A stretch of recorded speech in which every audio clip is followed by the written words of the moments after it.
Have you ever encountered a woman who doesn't speak loudly, doesn't wear anything particularly striking, doesn't try to be the center of attention, yet you can't look away? She may not be the wealthiest in the room.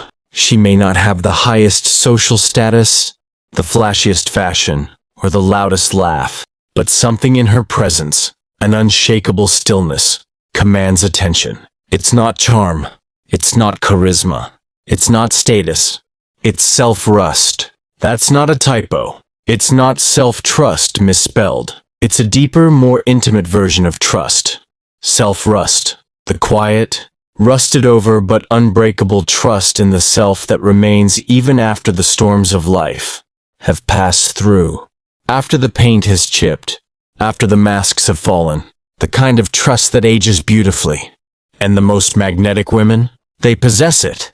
Not because they were born with it, not because they were raised to be confident, but because they chose, at some point in their lives, to begin walking the difficult road back to themselves. The performance of confidence versus the reality of inner strength.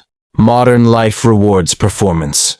We're praised for the show we put on, the witty captions, the curated images, the polished responses. We're trained to project the version of ourselves that's most likely to gain approval. But deep down, in the silence of our own minds, we can feel the truth.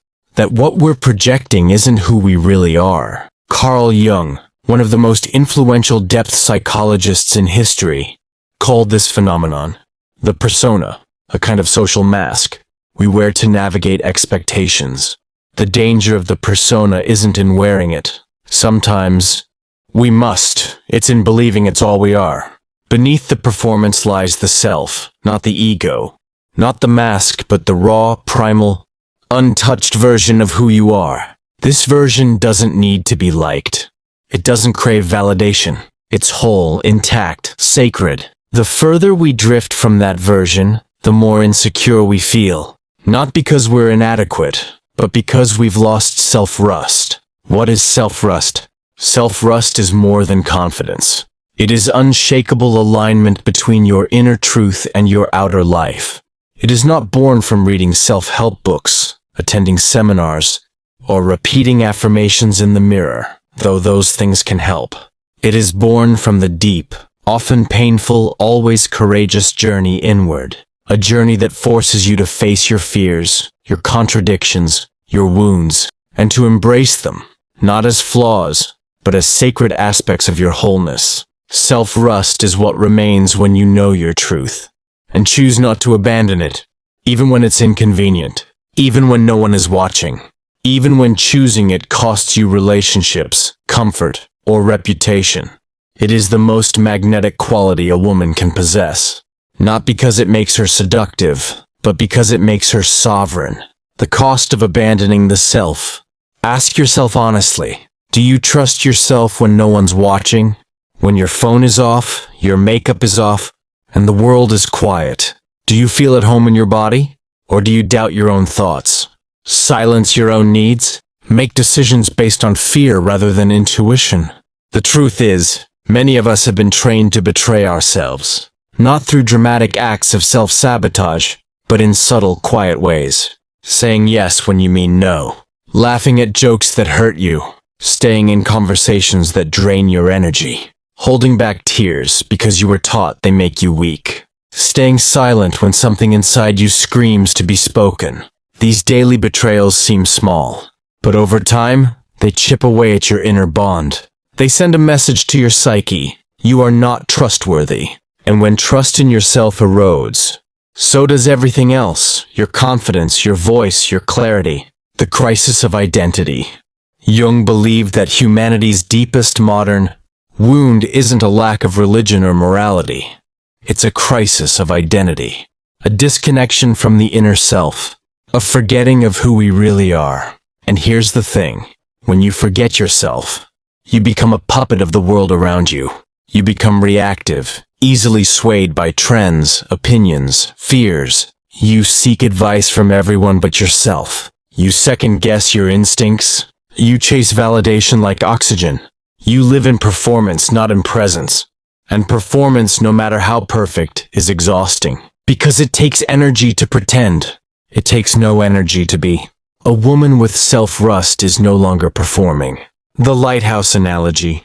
Imagine you're a lighthouse in the middle of a stormy sea. If your light is powered by an external source, praise, attention, societal approval, then when the storm hits, the light flickers, fades, and disappears. But if your light is powered from within, no matter how dark the storm, your light shines on.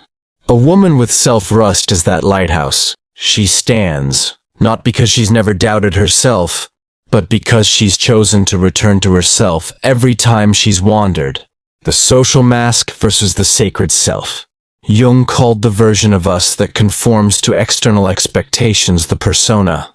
But beneath the persona is something ancient, something wild, something sacred. Jung called it the self, the authentic, whole you that exists beneath the conditioning, the trauma, the programming. And while the persona helps us survive in society, the self is what gives our life meaning.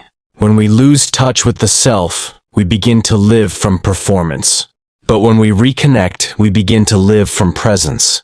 This is the quiet, unspoken magnetism of a woman who knows herself. Her silence has gravity. Her eyes speak volumes. Her no lands with thunder. Her yes feels like spring. She is not performing. She is home. Why most of us don't trust ourselves? Let's tell the truth. Trusting yourself is scary. It means making choices others may not understand. It means listening to intuition that defies logic. It means standing alone at times, not to rebel, but to stay true. And for many women, this is especially hard. Why? Because we were raised to be pleasing, to be palatable, to be small enough to fit in the boxes others built for us. When we broke the mold, we were punished. When we followed our truth, we were labeled difficult. When we said no, we were called selfish. So we learned to abandon ourselves before others could. But here's the sacred truth. You can come back. The first step, listening. Self-rust begins not with a declaration, but with a whisper. The whisper of your inner voice saying, enough. The whisper that says, this isn't who I am. The whisper that says, I want more. The whisper that says, come back to me. You don't need to know how to do it all. You only need to take one step. And that first step is listening. Not to what others think you should do. Not to what Instagram says. Not to what fear screams. But to the small, steady voice inside that's been there since the beginning. The voice of the self. The one who knows the way home. Inside every woman, two energies coexist. One is rooted in truth, wholeness, presence. The other is built on fear, defense, and the ache of unhealed wounds. Carl Jung didn't use the terms goddess energy or wound energy, but his work on the anima, shadow, and the process of individuation outlines this split with precision. One woman lives from integration, the other from fragmentation, and the difference between them is not how much they've suffered. The difference lies in how they've responded to their suffering. Let's go deeper. The woman in wound energy.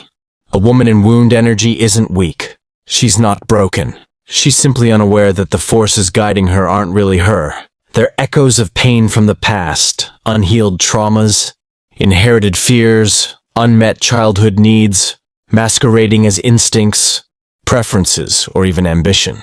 She may look confident, successful, charismatic, but her choices are often reactions, not decisions. She says yes when she wants to say no, because she fears rejection.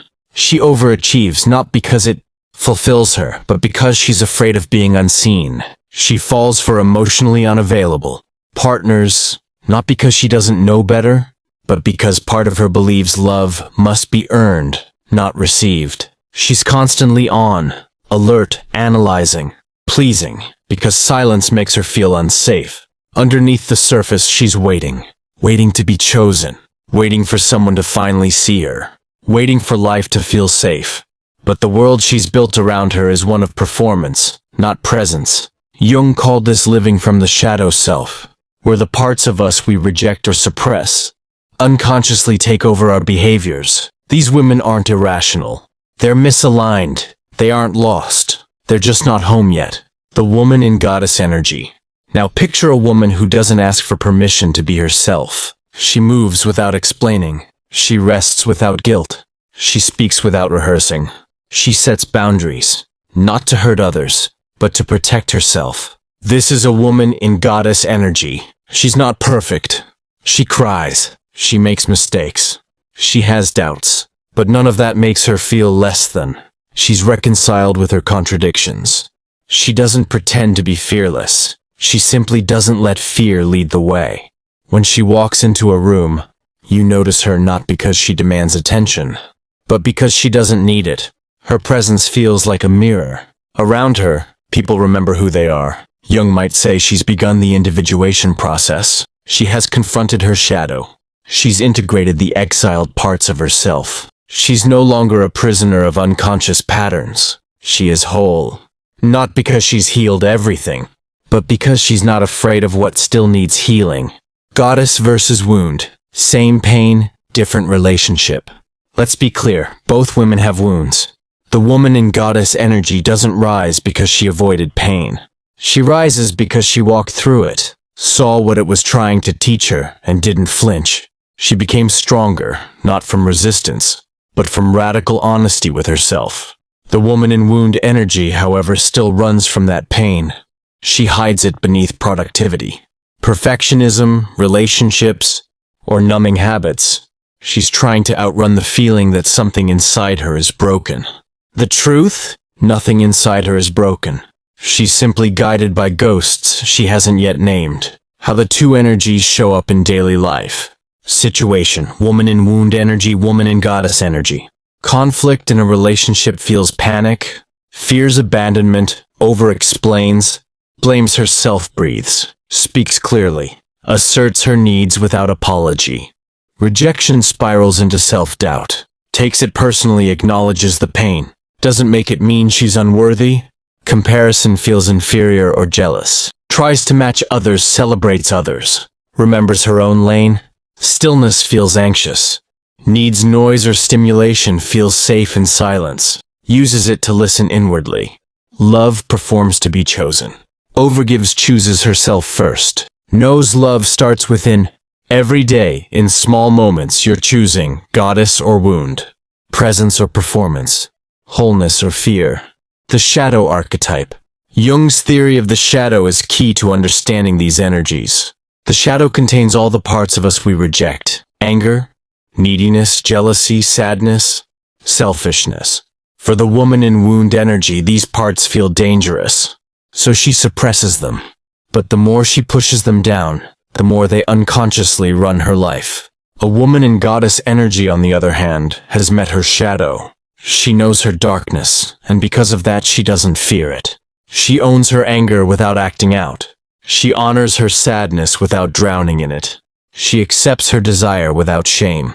She's not trying to be good. She's trying to be true. And there's nothing more powerful than a woman who is true to herself. Givers Mary, a symbolic exploration.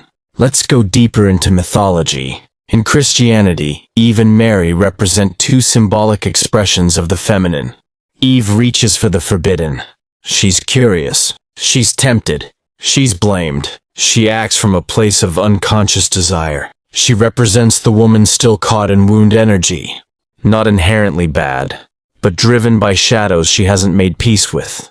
Mary, on the other hand, represents goddess energy, quiet strength, surrender, trust. She doesn't resist life, she accepts it. She radiates from the inside out. She embodies grace under pressure. Neither archetype is wrong. They simply represent stages of consciousness.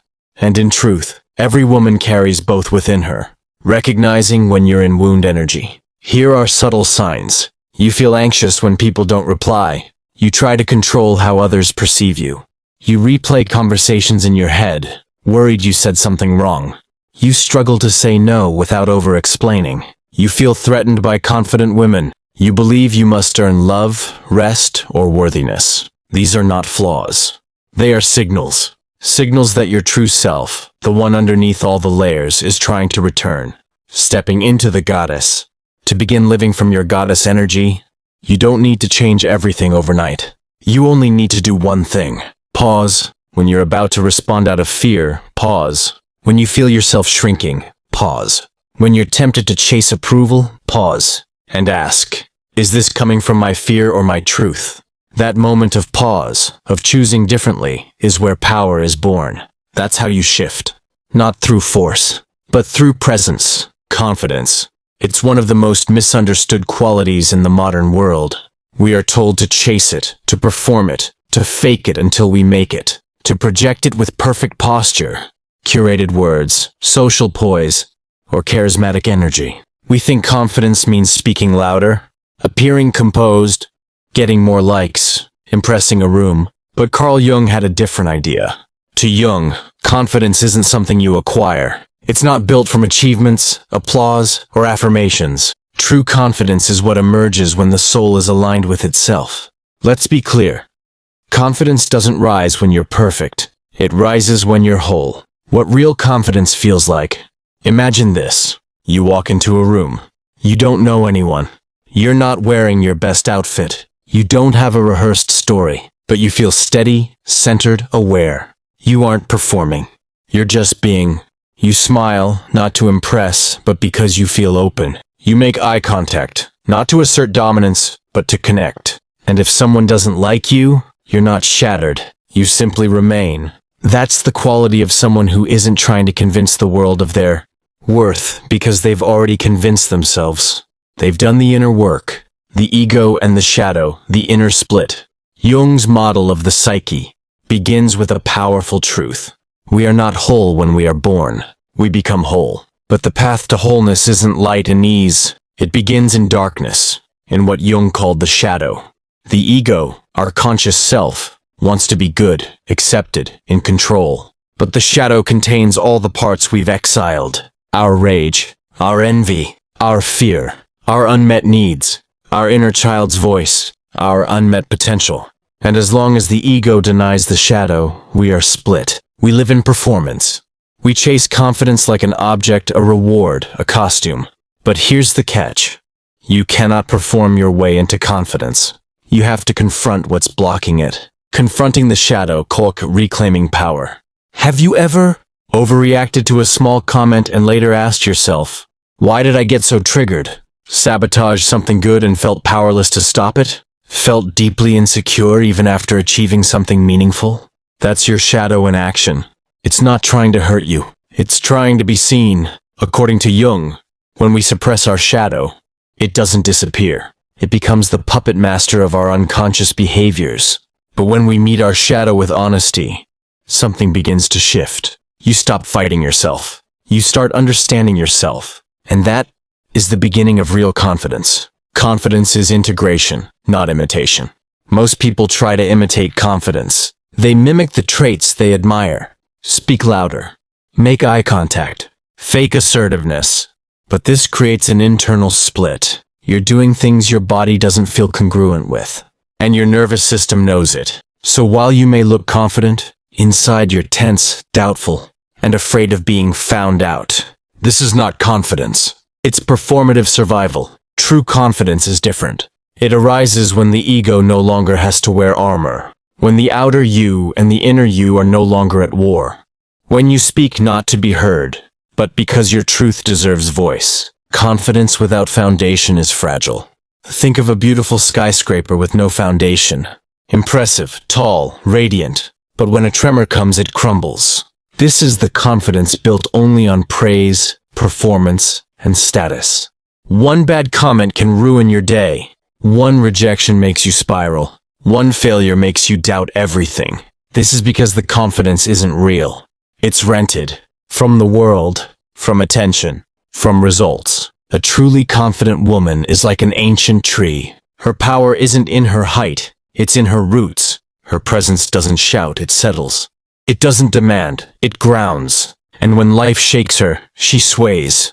But she doesn't fall. The path of individuation, where confidence is born. Jung called the process of becoming whole the individuation process. It's not self-improvement. It's not becoming better. It's becoming yourself, fully, honestly, completely. This path involves 1. Facing the shadow, the disowned parts of your psyche. 2. Accepting the contradictions, being both soft and strong, afraid and brave, joyful and grieving. 3. Integrating the ego with the self, so your outer life reflects your inner truth. This isn't a one-time event.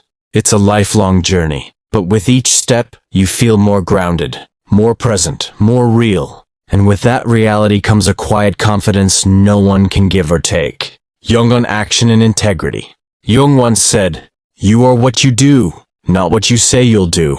It sounds simple, but it holds a deep psychological truth. Your unconscious mind doesn't care what you plan. It watches what you follow through on. Every time you make a promise to yourself and don't keep it, your unconscious registers it, not as a simple failure, but as proof that your own word cannot be trusted. And slowly your self-trust erodes. You stop believing in yourself not because you lack potential, but because your behavior has taught your psyche that your words don't mean much. Learned unreliability versus self-trust. Psychologically, this is called learned unreliability. It's the result of saying you'll meditate every morning, then snoozing your alarm. Promising to cut off toxic connections, then replying, "just one more time." Declaring you'll rest tonight, then scrolling on your phone until 2 a.m. These acts may seem small, but they train your nervous system. They teach your body, "I cannot rely on myself." The antidote? Keep your promises. Even if they're small, even if they seem insignificant, even if no one else sees, because you see, and your inner self is always watching. Real confidence is built, not found. You don't find confidence in a book, a video, a relationship, or a compliment. You build it, brick by honoring your word, facing your shadow, living in alignment with your inner truth, setting boundaries when it's uncomfortable, saying yes only when you mean it, saying no even if it disappoints. Over time, this becomes your foundation. And from that foundation, a new version of you rises. Not a louder woman, not a shinier woman, but a woman who doesn't need to convince anyone, because her energy already speaks the truth. Let's begin with a question. If you made a promise to a child and broke it every day, how long would it take before they stopped trusting you? Now ask this. What happens when you are that child? When you keep making promises to yourself only to break them? This is where self-trust quietly fractures, not from betrayal by others, but from the repeated betrayal of your own word. Not intentionally, but habitually, unconsciously. If confidence is the roof, then self-trust is the foundation. And without that foundation, no amount of empowerment will hold. Let's talk about how to rebuild it, step by step. The myth of motivation, the truth of integrity. We live in a culture obsessed with motivation. Motivational quotes, motivational routines, motivational hacks. But motivation is fleeting, emotional, temporary. Real transformation is built on integrity. Doing what you said you'd do, even when you don't feel like it. And integrity is not rigid. It doesn't mean you never change course. It simply means you live in a way that your inner self can respect. When your choices align with your truth, you stop doubting yourself. Because your life is finally matching your essence. Why you don't trust yourself yet? If you've struggled to build confidence, it's not because you're lazy, undisciplined, or broken. It's likely because you've been overpromising to yourself and underdelivering. You've attached your worth to how well you perform, not how present you are. You've been abandoning your truth to maintain connection, avoid discomfort, or gain approval. You've set goals to prove yourself, not to serve yourself. Self-trust isn't lost overnight. It's eroded quietly. The good news? It can be rebuilt just as quietly, one honest act at a time. Self-trust is a relationship. Think of your relationship with yourself like any other intimate relationship. Would you trust a partner who constantly promised to show up but didn't? Said one thing but did another? Ignored your feelings? Shamed you when you were vulnerable? Of course not. And yet, this is often how we treat ourselves. Self-trust grows when you become a safe place for your own mind, body, and spirit. This doesn't happen through willpower. It happens through intimacy with yourself. 5 practices to build unshakable self-trust. These aren't about fixing you. They're about returning to you. 1. Make only sacred promises. Stop making long lists of things you should do. Instead, Choose 1 or 2 sacred promises each day. Sacred means non-negotiable. Sacred means aligned with who you want to become. Sacred means you're willing to honor it even when no one's watching. Example: I will sit with myself for 5 minutes this morning in silence. I will move my body gently for 10 minutes today. I will speak kindly to myself once today, even if I mess up. Keep the promise, not perfectly, but consistently. Consistency builds reliability. Reliability builds trust. Trust builds confidence. 2. Speak to yourself like a future lover would. Imagine someone adored you, fully, fiercely, unconditionally. How would they speak to you in your doubt? Now speak to yourself that way, daily, especially when you fail. Instead of "I'm so stupid," try "I see that I'm hurting. I'm still worthy." Instead of "I can't do anything right," try "This is hard. I'm learning, and I'm allowed to be in process." This is reparenting. This is nervous system safety. This is real self-love, not the kind you post, but the kind that heals. 3. Track evidence of self-integrity. Create a journal or a note on your phone called "Proof I Can Trust Myself." Each day, write 1 to 3 small things you did that honored your truth. I didn't text them back even though I was tempted. I went to bed when I said I would. I asked for help instead of pretending I was fine. These may seem insignificant. They're not. They are evidence. And your nervous system needs evidence to believe change is safe. 4. Learn the difference between resistance and misalignment. Not every hard thing is a fear to overcome. Some are a no from your soul. Discernment is key. Ask, am I resisting this because I'm afraid of growth? Or am I resisting this because it's not aligned with who I am? You'll feel the difference in your body. Fear feels like tightness in the chest. Misalignment feels like a quiet, steady no in the gut. Trusting yourself means honoring both. 5. Let your yes be full and your no be final. Every time you say yes when you mean no, a small part of you dies. Every time you over-explain, over-apologize, or over-give to keep peace, your self-trust crumbles. But every time you say, "No, thank you. That doesn't work for me. I need time to think," you reclaim power. Boundaries are not walls. They are rituals of respect. First for yourself, then for others. The nervous system and self-trust. Let's talk science for a moment. Your nervous system remembers everything, especially inconsistency. When you say you'll rest but don't. When you say you'll stop but keep going. When you say you're done, but text them back. Your body no longer trusts your mind. You become divided. But when you act in congruence, the body begins to relax. It says, "Oh, we're safe now. She's keeping her word." That's the beginning of nervous system healing. That's the beginning of embodied self-trust. The most sacred promise: I will not abandon myself. Make this vow now. No matter what happens, I will not abandon myself again. Not when you fail. Not when they leave. Not when you fall short. Not when you're triggered. You may feel lost, but you are never far from yourself. You can always pause, breathe, listen, and return. Self-trust is a vibration. You don't need to shout to be heard. You don't need to prove your worth. When a woman trusts herself, it shows in the way she speaks, measured, clear, grounded. The way she rests, guilt-free, unapologetic. The way she loves, not to be chosen, but because she's already chosen herself. The way she walks away, not out of ego, but from knowing she deserves more. Self-trust isn't loud, it's magnetic. By now, you've learned that real confidence doesn't come from how you look, how many people approve of you, or how perfectly you perform. It comes from self-trust. And self-trust comes from inner wholeness. But to become whole, you must understand a deeper dimension of your psyche. You carry both the masculine and feminine within you. These aren't just gendered traits or personality types. They are energetic polarities that shape your inner world. And when they're out of balance, you feel fragmented, confused, or stuck. Today we enter sacred ground, the healing of the inner masculine and feminine, and the power that emerges when they stop fighting and start partnering. What are the inner masculine and feminine?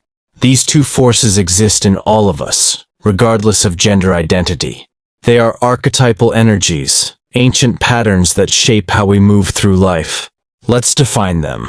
The feminine, yin, being, intuition, flow, feeling, creativity, receptivity, surrender, presence, emotional depth. The masculine, yang, doing, direction, structure, discipline, logic, protection, penetration, clarity plus focus, provision, action. Both are necessary. Both are sacred. But most women today are living in a wounded version of both.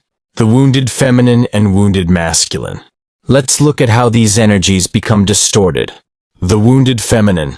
Overgiving to earn love, losing herself in relationships, suppressing anger to avoid conflict, abandoning boundaries to keep peace, feeling unsafe expressing needs, emotional chaos, codependency, insecurity.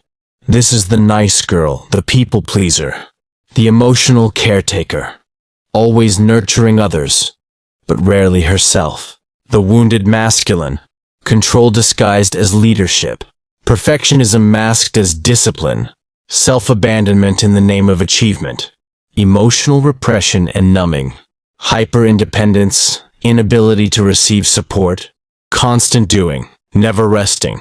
This is the hustle queen, the overachiever, the self-sacrificing woman who confuses burnout with success. Do you recognize yourself in either of these? Most women are caught in a tug-of-war between the two, either too soft and lost, or too hard and burned out. The key isn't to pick one. It's to heal both and integrate them. The feminine must feel safe to bloom. Many women long to reconnect with their feminine, to rest, to soften, to feel, to be held, not just hold everyone else. But here's the truth. The feminine cannot open if the masculine is unsafe. And if your inner masculine is absent, critical, or abusive, your feminine will stay guarded. So she overfunctions. She overgives. She stays strong because she doesn't trust she'll be protected if she relaxes. This isn't just trauma. It's patterned survival. But when you start rebuilding your inner masculine, your own inner protector, provider and leader, your feminine can finally exhale. She begins to trust again. And she returns to her natural essence, radiant, intuitive, magnetic. Healing your inner masculine, build the protector within. To build self-trust, you must first feel safe within yourself. Here's how you begin healing the masculine. 1. Create internal structure. Morning rituals. Sleep routines. Clear intentions. Structure isn't punishment, it's safety. It tells your inner feminine, I've got you. You're not floating. 2. Keep your word. The masculine is the guardian of integrity. When you say, I will journal for 10 minutes today, and do it, your feminine feels safe to trust. Not because the task is hard, but because you followed through. 3. Protect your energy. Say no when something drains you. Remove toxic people, even if it's hard. Stop leaking energy into things you've outgrown. Protection isn't harsh. It's sacred. It's saying, I'm no longer abandoning myself for peace. Healing your inner feminine. Reclaim the wild and the wise. Once safety is reestablished, the feminine wants to return. Not the obedient version, but the wild, intuitive, soulful version. 1. Let yourself feel without fixing. Create space daily to ask, what am I feeling right now? Not to change it, just to witness. Let sadness be. Let joy rise. Let grief move. Let rage have a place. Your emotions are not problems. They are sacred data from the soul. 2. Slow down. Speed is the nervous system of trauma. Slowness is the pace of the feminine. Let your mornings be slower. Let your answers take time. Let your body lead sometimes. 3. Receive without earning. This is one of the deepest wounds in women. The belief that love, rest, or pleasure must be earned. Practice receiving. Compliments. Help. Stillness. Pleasure without apology. Without guilt. This tells your system, I am worthy even when I am not producing. The sacred inner marriage. When your masculine and feminine heal, something beautiful happens. They stop fighting, and they start dancing. Your masculine creates structure so your feminine can flow. Your feminine brings emotion so your masculine acts with heart. Your masculine makes decisions. Your feminine adds wisdom. Your feminine dreams. Your masculine builds the bridge. This is inner union. This is what creates sovereignty. You no longer chase wholeness in partners, careers, or roles because you've found it within. Sovereignty, the birth of the integrated woman. A sovereign woman isn't perfect. She's whole. She no longer needs to prove her strength by rejecting her softness. Prove her value by working herself into the ground. Prove her femininity by silencing her ambition. She's not swinging between extremes. She's centered. Her inner masculine says, I will protect this life we're building. Her inner feminine says, I will breathe life into it. And together they create a new reality. One where she no longer asks, am I enough? Because every cell in her being already knows, I am not becoming whole. I am returning to the wholeness I already am. If these words stirred something deep inside you, if you're tired of chasing worth and ready to reclaim your power, then don't walk this path alone. Subscribe now to receive sacred insights, soul-deep practices, and weekly reminders that guide you back to your truth. This isn't just a newsletter, it's a portal, a reclamation, a return. Because the most radiant, powerful version of you isn't out there somewhere. She's already within you, just waiting for you to say yes. Subscribe now. Begin your return. Your soul already knows the way.